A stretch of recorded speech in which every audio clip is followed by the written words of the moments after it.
The Samsung Galaxy A20 in late 2019. Is it still worth it?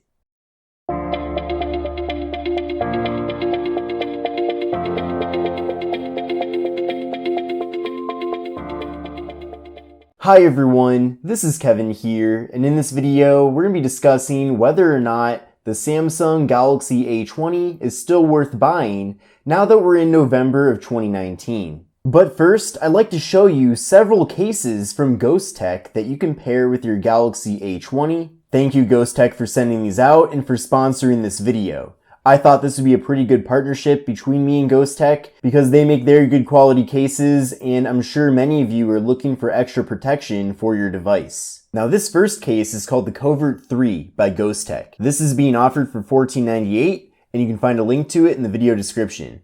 But essentially, you're getting a decent amount of protection here, but at the same time, this case is not bulky and is very light. We have a slightly transparent material here that's frosted on the sides and then transparent on the back. What's great too about this case is that since we're getting a nice ridge here around the sides, you can put the phone face flat on the ground and it won't have direct contact with the display. The buttons are very easy to press and you have easy access to the fingerprint sensor on the back. You also get easy access to your ports on the bottom. And what's really cool is that not only is this case compatible with the Samsung Galaxy A20, it also works with the A30 and A50. So again, you can pick this one up for $14.98. Link will be in the video description. Next, we have the Iron Armor 2. Now this case provides you with even more protection and features a nice belt clip so that you can easily clip the phone to your side. The clip is very strong and durable. The phone can easily be deployed from the clip itself.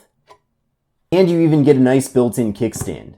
This case is military grade and features enhanced drop protection. But just like the last one I showed you, you get easy access to all the buttons, including the fingerprint sensor on the back. The ports are easy to access too, and this case also works with the A30 and A50. Another nice bonus with the Iron Armor 2 is that it comes with a free screen protector. The Iron Armor 2 is available for $29.98, and again, link in the video description. They also sent me cases for the Moto E6, LG Stylo 5, another LG Stylo 5, Iron Armor 2, and an Iron Armor 3 for the Moto E6 Plus. In addition to that, they have cases on their website for a variety of other phones and a variety of different colors for all the different cases that they offer. Thank you Ghost Tech for sponsoring this video, and for those of you that are watching, I hope you found this segment to be helpful. So is the Galaxy A20 still worth buying in late 2019?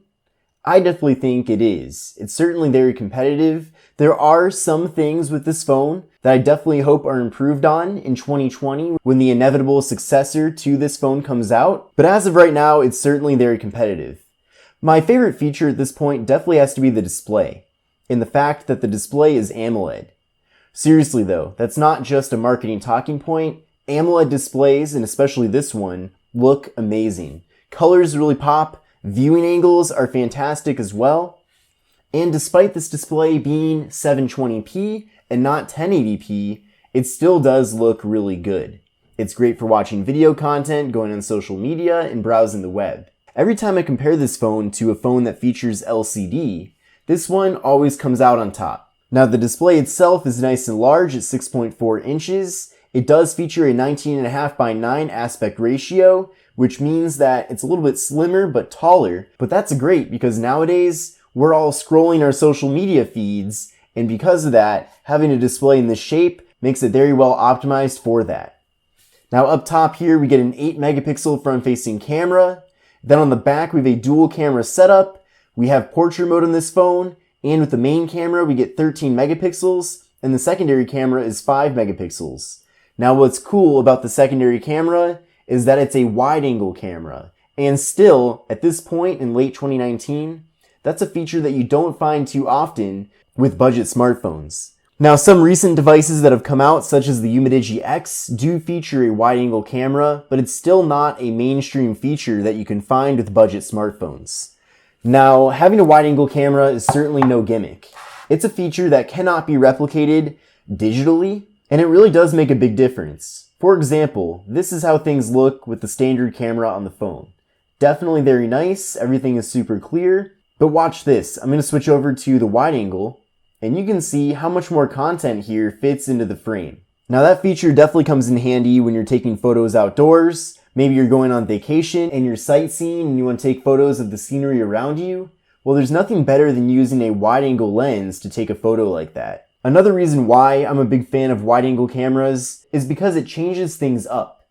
We're so used to looking at photos with a standard camera that when you see a mixture of standard photos and wide-angle photos, it really does make things a bit more interesting. But I really like how that wide-angle camera really does do double duty, because not only does it give us wide-angle photos, but it also assists with the live focus mode, which is also known as portrait mode.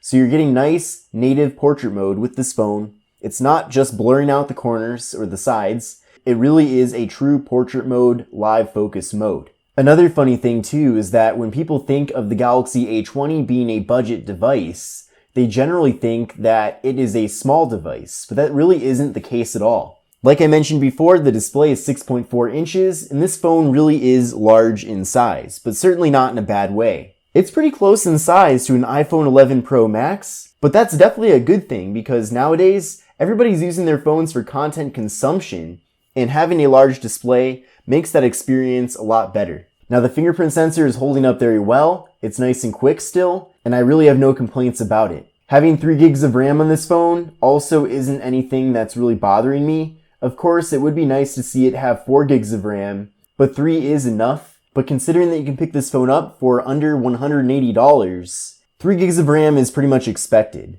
Now the processor on here is the Samsung Exynos 7884, and that also does a good job, mostly because the software on the phone is optimized very well to work with the hardware. In case you're wondering, here's the Antutu benchmark score that I got with the device. We get an overall score of 109,008 and a CPU score of 48115. Now, that's not necessarily an amazing score, but the performance that I've gotten with this phone in real life is definitely a lot better than what you'd think you'd be getting with a score like that. Now, I have not heard anything about this phone being updated to Android 10. Currently, it does run Android 9 Pie, and it does run, of course, Samsung Skin on here too. So if you don't mind that, then I think you'll be happy with the software on this phone.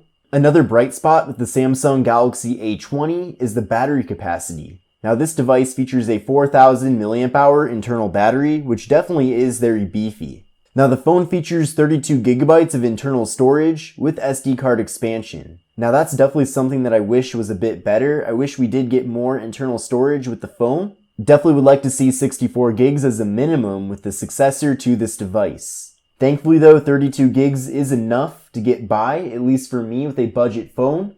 But with competitors like Umidigi offering 128 gigs of internal storage with the Umidigi X, which is pretty much the same price as this phone, it's really hard for Samsung to make any sort of excuse for only offering 32 gigs. So I definitely think the Samsung Galaxy A20 is still a good choice in late 2019. I have no plans on getting rid of this phone, and I will be keeping it into 2020. So I am very interested to see how it holds up against the new devices that will be coming out next year. But this is Kevin here. This is the Samsung Galaxy A20. Again, I'd like to thank Ghost Tech for sponsoring this video.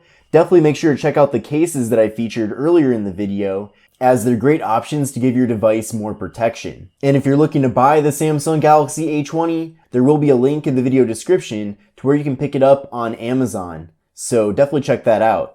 But thanks for watching. This is Kevin here, and I'll see you in the next video.